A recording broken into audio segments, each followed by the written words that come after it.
Hello, j'espère que vous allez bien. Je suis Marie-Lucienne Nguessan. Récemment, j'ai eu l'occasion d'aller à Paris pour recevoir un prix. Et ce voyage n'aurait pas pu se tenir sans certaines circonstances que Dieu a disposées favorablement pour moi. Alors, je fais cette vidéo pour vous partager mon témoignage. Tout a commencé en janvier 2023 où j'ai été contactée par un membre de mon réseau LinkedIn qui voulait qu'on se rencontre pour échanger et voir les possibilités de collaboration entre le Centre Marée de Lumière et leur start-up. Notre première rencontre s'est bien déroulée, on a échangé sur nos différentes réalisations, nos initiatives et il a proposé qu'on ait une seconde rencontre où il allait faire venir le premier responsable de la start-up dans laquelle il travaille. On a donc fixé la date pour ce deuxième rendez-vous et ce responsable-là est venu avec une autre dame de leur start-up avec qui nous avions également échangé. Et pendant les échanges, j'ai eu à parler des réalisations du Centre Marée de Lumière, mais aussi des initiatives que nous comptons lancer les mois à venir. Cette dame a été assez impressionnée par nos réalisations et elle m'a parlé en même temps des awards qui se tiendraient à Paris dans le mois de mai. Et elle s'est dit qu'il serait intéressant que je sois recommandée auprès des organisateurs afin que ces derniers-là puissent me récompenser par rapport à toutes les initiatives que nous avions déjà menées le mois précédent. Quelques semaines après cette rencontre, la dame m'a fait parvenir le courrier d'invitation qui allait me servir pour pouvoir faire la demande de visa et toutes les procédures relatives au voyage. Avant de continuer, je tiens à préciser qu'en début d'année 2023, j'avais fait une liste de quelques pays où je voulais partir en 2023. Et parmi ces pays-là, il y avait la France. Et j'avoue que quand je fais la liste de ces pays, je ne sais pas vraiment par quel moyen ni par quel miracle ou par quelle circonstance je pourrais aller dans ces pays. Mais je fais la liste sur la base de la foi. Et en même temps, je me dis que Dieu pourrait disposer les circonstances pour que les choses puissent arriver. Maintenant que j'avais le courrier d'invitation, j'étais face à un défi. Il fallait réunir les moyens nécessaires pour le séjour, pour le billet d'avion et tout ce qui tournait autour de ce voyage-là. J'avoue que j'avais quelques craintes parce que j'ai établi le budget, c'est un budget qui était assez lourd. Il s'est écoulé plusieurs semaines entre la période où j'ai reçu le courrier d'invitation et la période où j'ai entamé la procédure de visa parce que j'étais un peu hésitante. Je me demandais si j'allais vraiment avoir les moyens pour pouvoir faire le voyage. Donc, est-ce que c'était nécessaire de faire la demande? Quand je me suis décidée à aller faire la demande de visa, il restait moins d'un mois avant le voyage. Et quand j'ai entamé la procédure, sur le site, on me disait que le rendez-vous pour aller déposer le dossier à VFS Global était pour août, alors que moi je devais avoir le visa en mai et faire le voyage en mai. Je me suis retrouvée à moins de 2 semaines avant la date où je devais effectuer le voyage et je n'avais pas encore déposé mon dossier. Je réfléchissais et je me suis rappelé qu'en décembre 2022, j'ai été invitée par l'ambassade de la France en Côte d'Ivoire pour aller rencontrer le ministre Bruno Le Maire lors de sa visite en Côte d'Ivoire et je devais aller échanger avec lui en tant qu'invité de Laurent Digital Center pour parler des initiatives qu'on a eu à mener en partenariat avec Orange. Et dans le cadre de cette rencontre-là, j'ai eu un contact à l'ambassade avec qui je n'avais jamais échangé en dehors du contexte que je viens d'énumérer. Je me suis dit, mais pourquoi ne pas lui laisser un message pour voir la possibilité qu'il puisse m'aider à avoir un rendez-vous? En vrai, je suis une personne qui n'aime pas du tout demander un service tant que je ne suis pas, on va dire, à bout, en griffe. C'est-à-dire que je vais chercher toutes les solutions possibles de moi-même avant d'aller vers une personne pour lui laisser un message et demander de l'aide. Je lui ai laissé un message pour lui dire, voilà, je dois effectuer un voyage avant le 26 mai parce que je dois recevoir un prix par rapport à mes initiatives et tout. Donc, merci. Quelqu'un avec qui je n'avais jamais échangé, comme je l'ai dit tantôt, il m'a répondu quelques heures après et il m'a dit, il n'y a pas de problème. Si tu as déjà monté le dossier, je vais t'obtenir un rendez-vous pour telle date et tu iras déposer ton dossier. Je vais faire le suivi pour que tu puisses avoir le visa. Finalement, il a pu m'obtenir un rendez-vous pour le 19 mai et le 18 mai était jour d'ascension, donc c'était férié. Je me suis dit, bon, ok, j'ai l'argent sur moi pour les billets d'avion, aller-retour. Je pense que pour que mon dossier pour l'obtention du visa soit solide, il faudrait que je réserve le billet. Et c'était un risque que je prenais parce que si je n'obtenais pas le visa, j'aurais perdu l'argent. Mon argent était assez limite, donc j'ai pris un billet qu'on ne pouvait pas rembourser. Et j'ai pris comme date de voyage le 25 mai. sans avoir l'assurance que j'aurai le visa. Donc c'est vraiment un acte de foi que j'ai posé. Le vendredi, quand je suis partie déposer le dossier, je n'ai pas pu le déposer ce jour-là. Parce que quand je suis arrivée, on ne retrouvait pas mon nom sur la liste des personnes qui avaient un rendez-vous express. Et je n'arrivais pas à joindre mon contact de l'ambassade qui avait obtenu le rendez-vous pour moi pour qu'il puisse échanger avec eux et régler la situation. Du coup, j'ai passé toute la journée à VFS Global sans pouvoir déposer le dossier le vendredi. Et après, c'était le week-end, donc il fallait attendre le lundi pour pouvoir déposer le dossier. Tandis qu'on rentrait vraiment dans la semaine où je devais effectuer le voyage. Comme on le dit en Côte d'Ivoire, là, ça passait ou ça cassait. Il y avait les circonstances qui pouvaient me décourager parce que tu t'imagines, tu n'as jamais fait une demande de visa. Tu as déjà entendu les gens dire que la procédure prend entre 2 semaines et 1 mois. Et toi, il te reste moins d'1 semaine avant ton voyage et tu n'as même pas encore déposé le dossier. À plus forte raison à avoir le visa. Mais je continuais à croire. Je ne savais pas par quelles circonstances, mais je me disais que c'était encore possible. J'ai pu déposer le dossier le lundi 22. Donc là, il fallait vraiment croiser les doigts pour que le dossier soit validé et que j'obtienne le visa au plus tard le jeudi 25 mai pour pouvoir effectuer le voyage dans la nuit du jeudi 25 mai, arriver à Paris le vendredi matin et aller à l'événement pour recevoir le prix le vendredi soir. Dans les minutes précédentes, je vais vous expliquer tout le tralala qui a permis que je puisse entamer la procédure pour le visa. Avant de continuer, je vais revenir un peu en arrière pour vous parler de comment est-ce que j'ai pu réunir une partie du budget qui m'a permis de faire le voyage. Quand moi-même je regardais le budget que je devais avoir pour pouvoir faire le voyage et que je regardais l'argent que je pouvais dépenser moi-même dans ma propre poche, franchement, si je n'avais pas la foi, j'allais m'asseoir et puis dire, bon, c'est pas la peine de penser à ce voyage, laisse tomber. Mais finalement, j'ai continué à croire et puis je me suis dit, bon, tu as des contacts, tu as des personnes dans ton réseau, des autorités et tout. C'est vrai que tu n'aimes pas déranger, mais mine de rien, ce prix que tu t'en vas prendre là, c'est peut-être un prix pour ton association. C'est toi qui vas faire le voyage et profiter du voyage et tout, mais tu vas représenter ton pays. Donc, pourquoi ne pas écrire à l'une des autorités avec qui tu es en contact pour lui présenter l'opportunité que tu as d'aller prendre ce prix-là et voir dans quelle mesure cette autorité peut t'apporter un soutien financier pour que tu puisses compléter sur l'argent que tu as pour faire ton voyage. Donc, j'ai hésité plusieurs semaines et j'ai décidé finalement d'écrire à cette autorité. Quand je lui ai laissé le message, il n'a pas répondu pendant plusieurs heures. Et moi, j'ai continué mes activités. Et puis, en fin de journée, je suis allée chez mon frère pour aller le saluer, voir mes nièces. Et quand je suis arrivée là-bas, il a une grotte chez lui. Donc, je me suis levée à un moment donné pour aller prier. Et quand j'ai fini de prier, j'ai fait une brève prière. Il y avait là, devant la grotte, des cartes sur lesquelles il y a des prières. Et j'ai voulu tirer une carte pour pouvoir prier, pour faire la prière. Et je tire la carte est comme une réponse en fait à l'instant où je suis là à ma prière.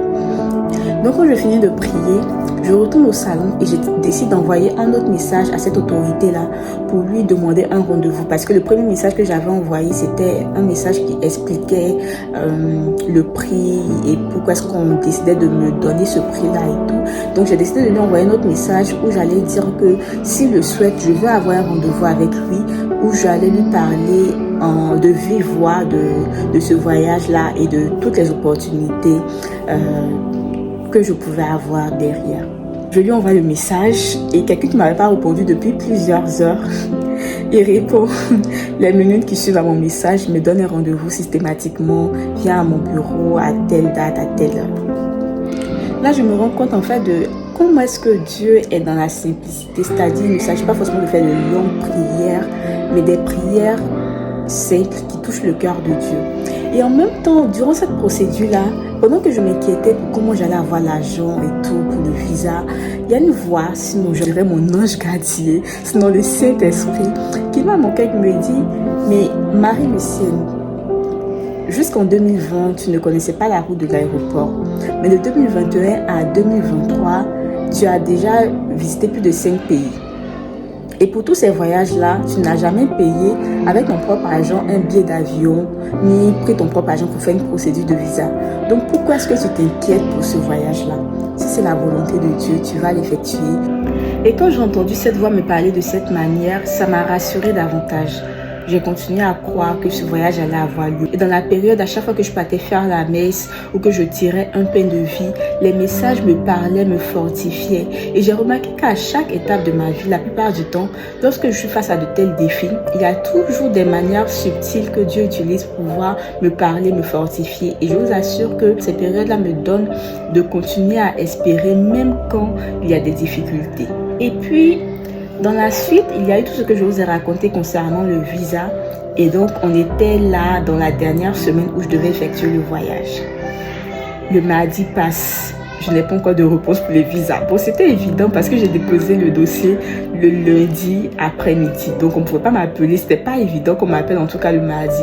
Vu que VFS doit transférer le dossier au niveau du consulat qui allait se charger maintenant d'étudier le dossier avant qu'on décide de me donner ou non le visa. Le mercredi passe, je n'ai pas le visa. Donc là, il ne restait que le jeudi. Le vol était à 23h55. Donc si je n'avais pas une réponse le jeudi matin, c'était plus la peine. Non seulement j'allais perdre l'argent que j'ai investi dans le billet d'avion, je n'allais pas faire le voyage. La dame qui m'a invitée, elle-même, elle a arrêté de croire. Elle m'a dit, bon, Marie-Lucienne, vu que la période pour avoir le visa est assez courte, ce n'est pas évident que tu puisses l'avoir. Donc, c'est mieux, on va laisser, tu ne pourras pas participer à l'événement, mais on va garder ton prix. Si ton visa sort après, tu pourras revenir en juin pour récupérer ton trophée et tout. Moi, je souriais et je lui ai dit, non, ne vous inquiétez pas, le visa va sortir. Le jour où je partais déposer le dossier, j'ai oublié de vous dire, le Yango que j'ai pris, le chauffeur très curieux me demandait, mais vous partez faire quoi à VFS? Vous partez déposer un dossier, c'est pour les études? Je dis non, que je dois faire un voyage. Il me demande, mais le voyage c'est pour quand? Je dis, le voyage c'est pour le 26 mai. Il dit, mais c'est maintenant que vous partez déposer, c'est le 22 mai aujourd'hui. Il dit, mais c'est pas évident, la procédure ça prend 2 semaines. Il va me faire comprendre que lui aussi a déjà voyagé et tout. Je dis, mon cher, si toi ta procédure a fait 2 semaines là, tu sais en qui tu croyais. Pour moi là, même si c'est en 2 jours, ça va sortir parce que je sais aussi en qui je crois. Parfois, moi-même, j'ai une attitude qui me dépasse. C'est-à-dire le mercredi 24 mai, je n'avais encore aucune assurance que j'allais effectuer ce voyage à Paris. Mais je me suis réveillée, j'ai commencé à trier les vêtements que j'allais porter pendant mon séjour là-bas. J'ai mis ma valise à côté et j'ai plié les habits, j'ai déposé sur le lit. Parce que je me suis dit, bon, vu que ton vol c'est pour le jeudi, il ne faudrait pas que le visa sorte et que tu ne sois pas prête. C'est maintenant que tu vas réfléchir à qu'est-ce que tu vas porter et tout. Donc moi, je me suis préparée sans savoir si j'allais avoir le visa. Dans tous les cas, je n'avais rien à perdre. Le jeudi matin, je me réveille, c'était le mariage d'un ami. Donc je me prépare pour aller à son mariage. Mais en même temps, j'attends une réponse parce que j'étais dans les dernières minutes en fait, sinon les dernières heures avant que le visa ne sorte pour que je sois sûre que je vais faire le voyage ou pas. Donc pendant que je suis dans le Yango pour aller au mariage, je reçois un message WhatsApp de la dame avec qui mon contact à l'ambassade m'a connecté pour qu'elle puisse m'aider pour le rendez-vous. Donc c'est elle qui me laisse un message WhatsApp et me dit, franchement, vous êtes bénis, vous avez la chance parce que votre visa est disponible, vous pouvez aller le chercher à 15h, que ça n'a pas vraiment été facile. Il a fallu même que l'ambassadeur puisse essayer de mener des démarches pour accélérer les choses. Donc voilà, le visa est disponible, allez-y récupérer à 15h. Je suis dans le taxi. Je dis, je rends grâce à Dieu. Et je continue au mariage comme si de rien n'était, vu que pour aller récupérer le visa, c'était l'après-midi. Donc, je ne termine pas le mariage, mais je me fais accompagner par un ami finalement à VFS Global pour aller récupérer le visa. Et quand j'arrive là-bas, les gens là-bas, ils disent, toi, tu es venu récupérer ton visa aujourd'hui. C'est pas toi qui es venu déposer ton dossier le lundi là. Et il y a une personne qui a dit ça et l'autre a répondu, il y a les uns et les autres. Je les regardais, je souriais dans mon cœur. Je dis, en tout cas, quand tu as un Dieu responsable, un Dieu qui s'occupe de toi, c'est normal que tu sois parmi les uns et pas parmi les autres en fait. Donc voilà, par un coup de miracle, j'obtiens le visa en moins de 3 jours. Et c'est quand je récupère le visa que je commence à informer ma maman, mes frères. Mais en bref, voilà un peu ce qui s'est passé durant toute la période où je me préparais à faire ce voyage-là. J'ai dû prendre le vol à 23h55. À 8h, j'étais sur le sol parisien. Dieu venait de me permettre de conquérir le territoire parisien à quelques jours de mon anniversaire. En fait, j'en parle et puis je suis heureuse, je suis émue en même temps parce que c'est pas des choses qu'on peut avoir sans la grâce divine. Et en même temps, en début d'année, j'ai écrit également que je voulais avoir le prix d'excellence 2023. Le prix d'excellence 2023 que je voulais avoir, c'était le prix que le président de la République de la Côte d'Ivoire donne à l'approche de l'indépendance pour récompenser des jeunes qui excellent. Pour moi, j'ai écrit que je voulais avoir le prix d'excellence parce que je me suis dit, avec les initiatives du Centre Marais de Lumière, quand même, on a de l'impact. Donc, j'allais postuler avec l'association et puis, Dieu voulant, on allait peut-être être sélectionné par le gouvernement pour avoir ce prix. Mais en fait, quand l'année a déroulé, les choses ne s'étaient pas forcément bien déroulées avec le Centre Marais de Lumière. Les choses n'ont pas forcément bougé comme je l'espérais dès le début de l'année.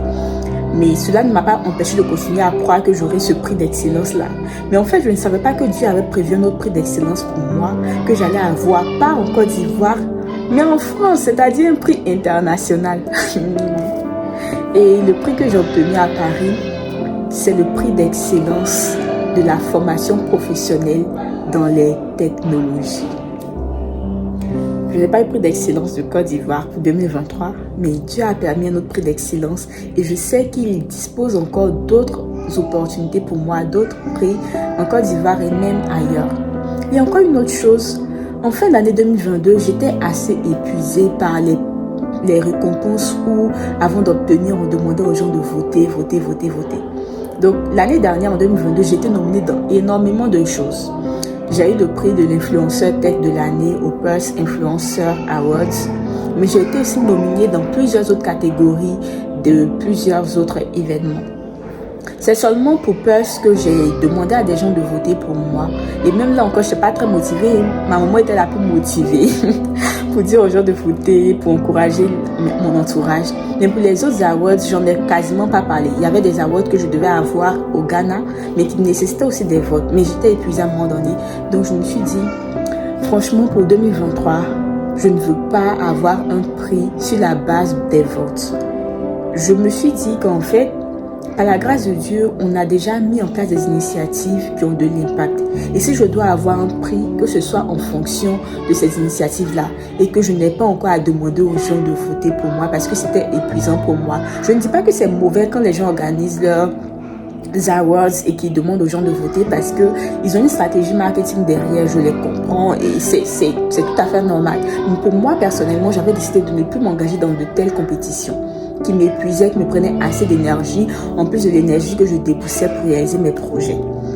Donc cette décision-là, je l'ai prise et Dieu a disposé les choses de sorte à ce que je puisse avoir effectivement un prix en 2023 qui n'avait rien à voir avec une histoire de voter pour moi. Et pour ça, je suis vraiment reconnaissante à Dieu. En résumé, Dieu m'a accordé la grâce de faire un voyage à Paris en 2023 pour avoir un prix. Et vous avez pu, à travers ce témoignage, constater que je n'ai pas fait de gros efforts. On va dire que j'avais la volonté, j'ai prié. Le réseau a joué un rôle important. Donc comprenez que c'est important que vous construisiez un réseau solide. Mais n'allez pas tout le temps demander de l'aide aux gens. Sachez utiliser votre réseau dans de bonnes circonstances. C'est-à-dire que votre réseau doit être votre dernier recours après que vous avez cherché les solutions de part et d'autre. Et en plus de ça, n'hésitez pas à oser faire des choses, même si vous ne savez pas par quels moyens, par quelles circonstances ces choses pourraient se réaliser. Moi, je crois en Dieu et j'espère que vous aussi. Sachez que Dieu a cette capacité-là de créer l'inimaginable dans votre vie. C'est-à-dire là où les humains ne vous qualifient pas, Dieu a la capacité de vous qualifier. Et ça, ce n'est qu'une partie du témoignage qui explique tout ce qui s'est passé avant que j'effectue le voyage. Mais vous n'imaginez pas comment Dieu a disposé favorablement les choses durant mon séjour à Paris au point où mon budget a été considérablement réduit. J'ai passé une bonne partie de mon temps avec ma sœur Déborah qui est là-bas, qui m'a reçue à l'aéroport, qui a vraiment pris soin de moi durant mon séjour. J'ai rencontré des personnes là-bas qui ont pris soin de moi durant mon séjour. En plus de Paris, je suis allée à Lyon pendant plusieurs jours. J'ai visité la ville de Lyon. Je suis allée à Saint-Étienne rencontrer un ami là-bas qui a aussi pris soin de moi. Je suis allée dans une autre localité parisienne où j'ai rencontré mon grand frère, mon mentor, lui, qui a pris soin de moi. Mais franchement, Dieu a disposé les choses pour qu'il y ait des personnes, des anges pour m'accompagner tout au long de ce séjour-là. Et ça serait égoïste de ma part de venir m'asseoir et dire que je suis trop parfaite ou je suis trop excellente, donc j'ai réussi à réaliser tout ça sans glorifier Dieu qui a permis cela. C'est pourquoi je me suis permise de faire cette vidéo pour faire comprendre à quelqu'un, je ne sais pas quelles sont tes attentes par rapport à un projet que tu as en particulier, mais il faut que tu saches une chose. Il y a un Dieu puissant là-haut qui agit pour ses enfants. C'est un papa responsable qui sait de quoi nous avons besoin et il prend soin de nous en fonction de sa volonté parce qu'il sait exactement ce qui est bon pour nous. Ne cesse pas de croire, continue à mener les actions qu'il faut, continue à prier et c'est sûr que Dieu te bénira. Merci, c'était Marie-Lucienne, votre marée de lumière.